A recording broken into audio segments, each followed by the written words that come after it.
y este aire colonial, Cheru que podrá sonar la guitarra.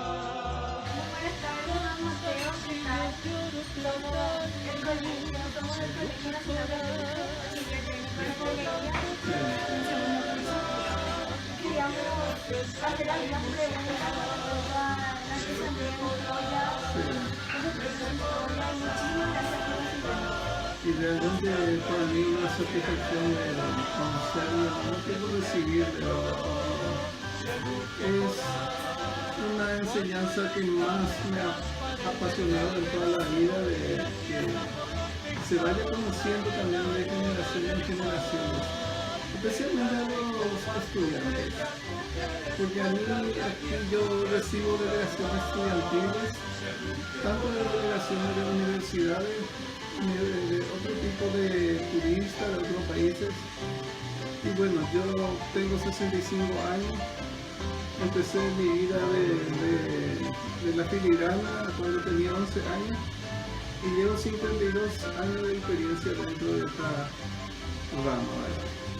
Y realmente he conocido varios países del mundo, acá por Sudamérica, Europa y Asia, China también. Entonces es un logro muy importante. Aparte de eso también tengo pendientes de reconocimientos nacionales e internacionales y conocimiento del mundo.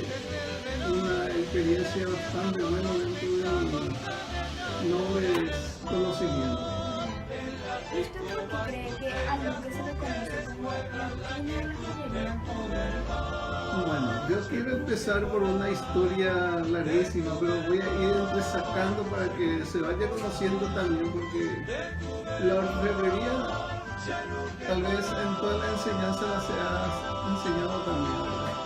Pero arranca cerca de 7.000 años de lo que hasta ahora, 5.000 años antes de Cristo, en la zona de Mesopotamia, al costado del río Éufrates, que hoy en día es Irán, Irak y otros países de los países árabes. Entonces se ha encontrado también cuando Moisés mencionó en su Biblia, cuando se bajó del monte de Sinaí, se encontró con una sorpresa que se separaron de su grupo y ya se hicieron esos años el becerro de oro. Eso es una historia muy real que está dentro de la Biblia. Y esos conocimientos se iban expandiendo por la zona de Egipto en especial, porque se han desarrollado bastante esos tiempos de 3.000 años antes de Cristo, yéndose un poco a 2.000 hasta la era de Jesús. Pero en Egipto se ha desarrollado bastante estos conocimientos, pero en esos tiempos no se hacía todavía la filigrana. Se ha encontrado así como los grandes faraones que ya usaron su medalla grande con esmeralda, lleno de oro, de preciosas joyas, piedra preciosa de todo tipo, entonces hasta el arma, la espada, la flecha y todo tenía siempre un objeto de artesanía. Y la filigrana en el año 1800 años antes de Cristo, en Grecia nació la filigrana. ¿Por qué en Grecia? Porque se ha encontrado pieza arqueológica en el año desde el año 1800 hasta 1600 en dos ciudades muy importantes, la ciudad de Micena y de Troya. Y por eso se ha dado a Grecia la cuna de la filigrana.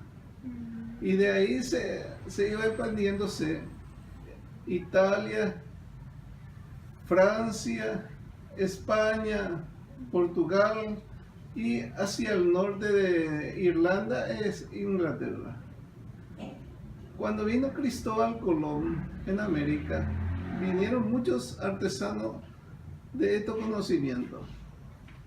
Algunos que se quedaron en la isla Guananí, un grupo que se fueron a México, otro grupo que después de otro viaje venía buscando los países de Sudamérica.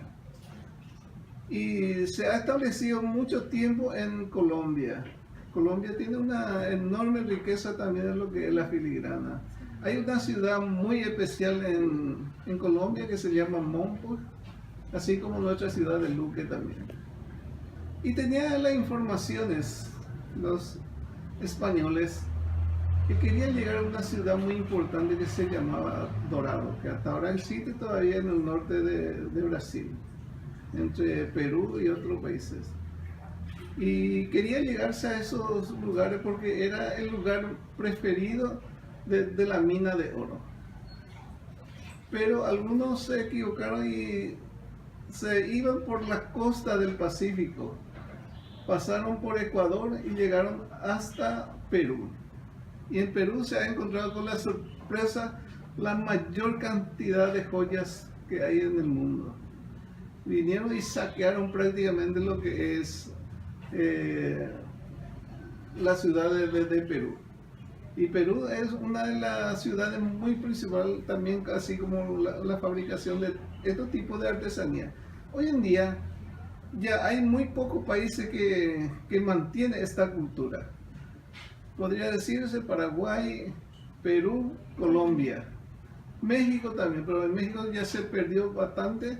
Esto probablemente un 20% se ha quedado de estos, porque es una ciudad mucho más ya que está pasando de la artesanía, pero hoy en día para recuperar eso le cuesta, porque a mí vino una ministra de México y me propuso para irme a enseñar en México.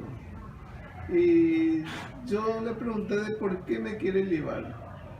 Y me dijo que ellos tenían estos conocimientos, pero a través del tiempo se iba industrializando, sacaba a máquina todos estos productos y en menos de 20 a 30 años ya no había más alumno ni maestro, digamos, en el sentido. Y por esa razón casi se perdió.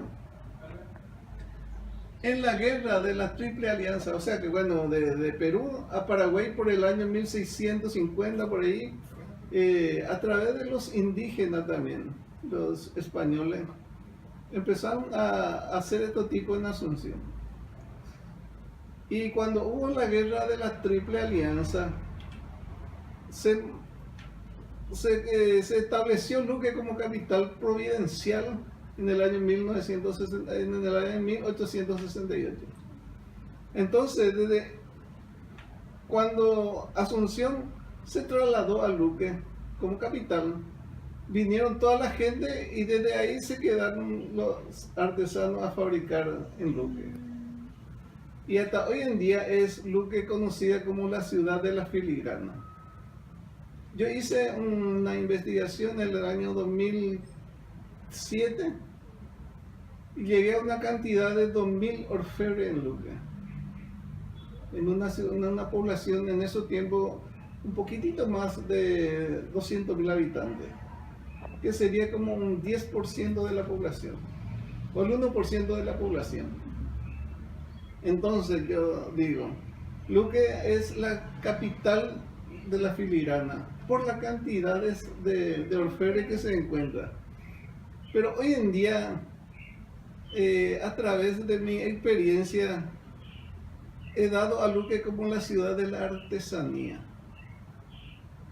Pasó a ser más grande la ciudad de la artesanía porque en Luque no solamente se fabrica la filigrana, se fabrica arpa y guitarra, que una gran mayoría también de productores, así también de cuero, Carandaí, una comunidad de Itapuamí, más de 2000 personas también, mucho, que ahora se ha dejado también por la falta de poca ganancia en el sentido. Pero gente también que toma con mucho cariño para que a través de su hijo también vaya manteniendo la cultura. Porque muy poca ayuda tenemos de nuestras autoridades, que no sé hasta dónde ellos hacen un cálculo de la cultura nuestra, porque no se imagina cuando un extranjero llega a una ciudad y en busca de llevar lo que la ciudad tiene, ¿verdad? y tal vez no siente el cariño que nosotros como artista orfebre no siente lo que realmente tiene este potencial. En otros países las autoridades te tienen como un presidente de la república. Yo cuando estuve en Shanghái, China, le pregunté a un custodia, un policía, y le manifesté por qué un artista va a tener una custodia. Y me dijo, señor, ustedes son los representantes genuinos de sus países. Ustedes son diplomáticos del Estado del Paraguay. Ustedes hasta la muerte seguirán siendo representantes de sus países. Ellos tienen gran valor hacia los artistas. Así mismo es. Y por esa razón ellos tienen una calificación muy alta en todo lo que es la cultura. Sí.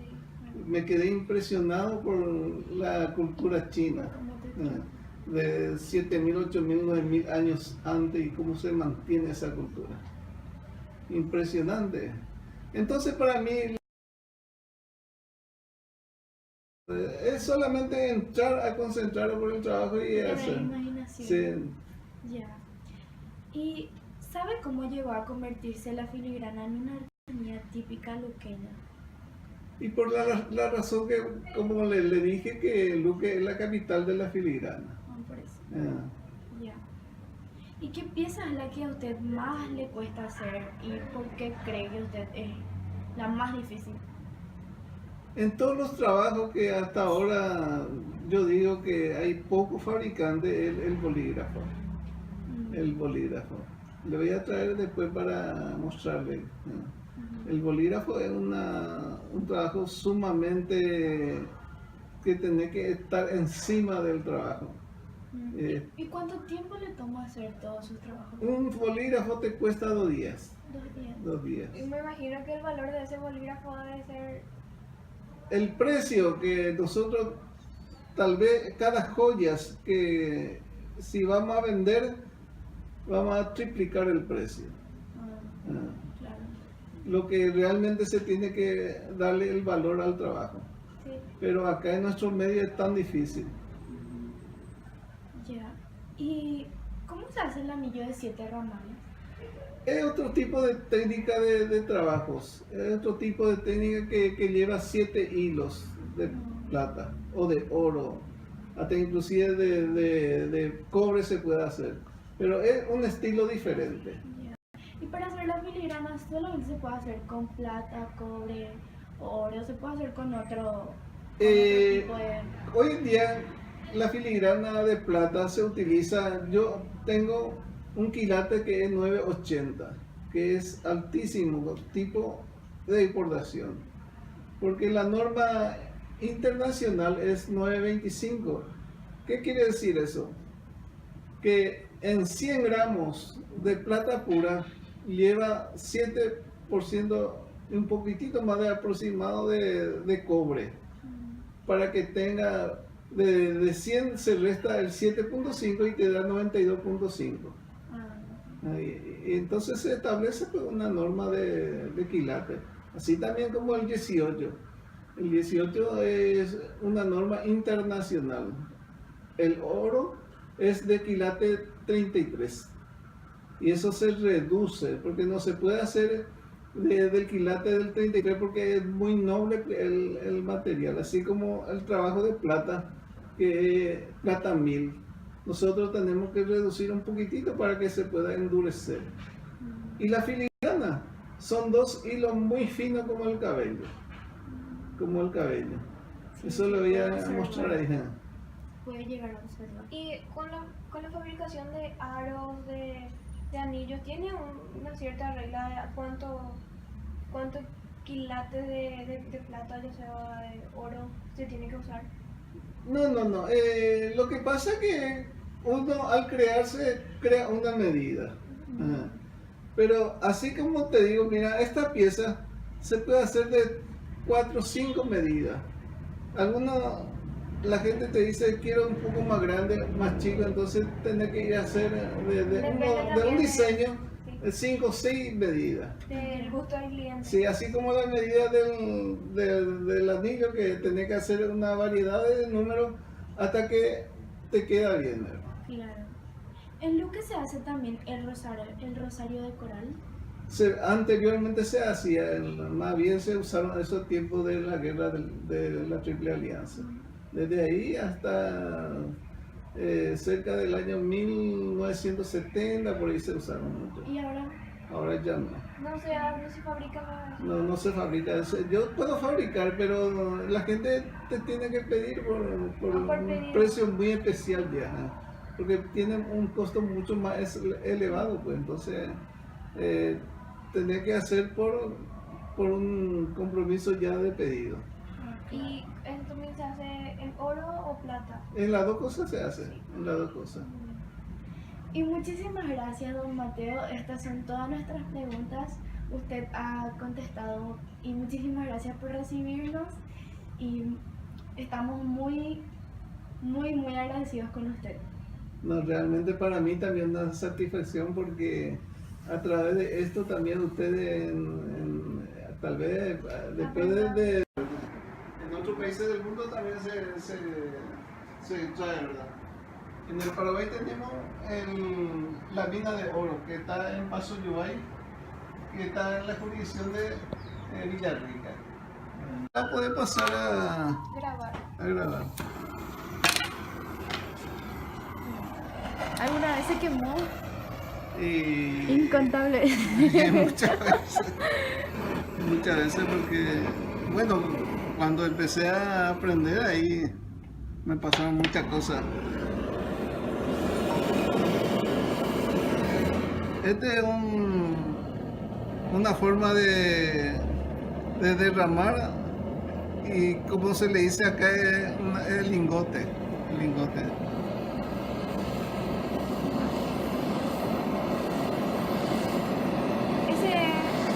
Se calienta porque al formarse el líquido del material se tiene que derramar dentro del lingote caliente porque si es frío explota el material. Entonces usted lo que hace primero es calentar. Si caliento primero la parte donde se va a derramar.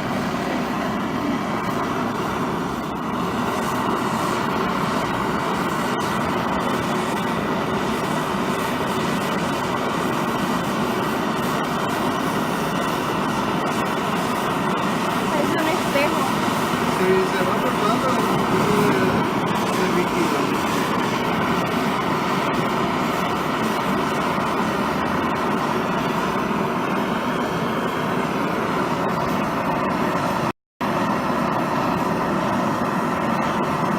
Y anteriormente, ¿cómo se fundía la plata?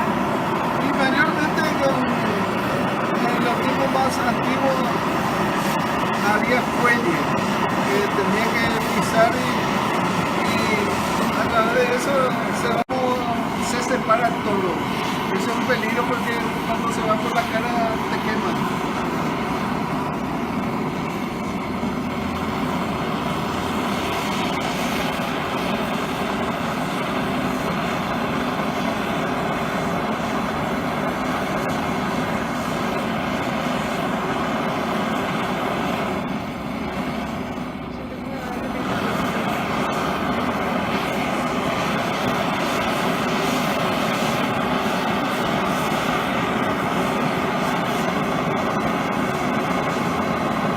Ahí ya está el total. El líquido.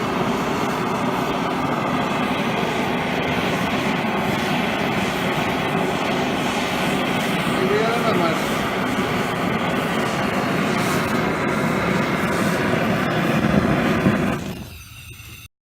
Wow. Al derramar se forma en estado de lingote.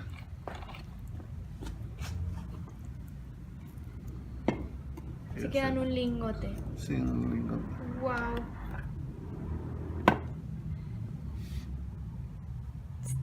En un segundo se forma. Sí. Entonces usted, cuando va a poner ahí rápido, o sea, al instante. Al instante tenés que derramar. ¿Y cómo después se forma el hilo Sí. de la filigrana? Voy a mostrarle un poquitito. Voy a enfriar. Bueno.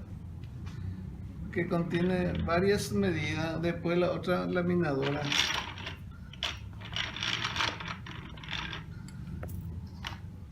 Ahí voy a pasar. Poquitito. ¿Es muy duro? No.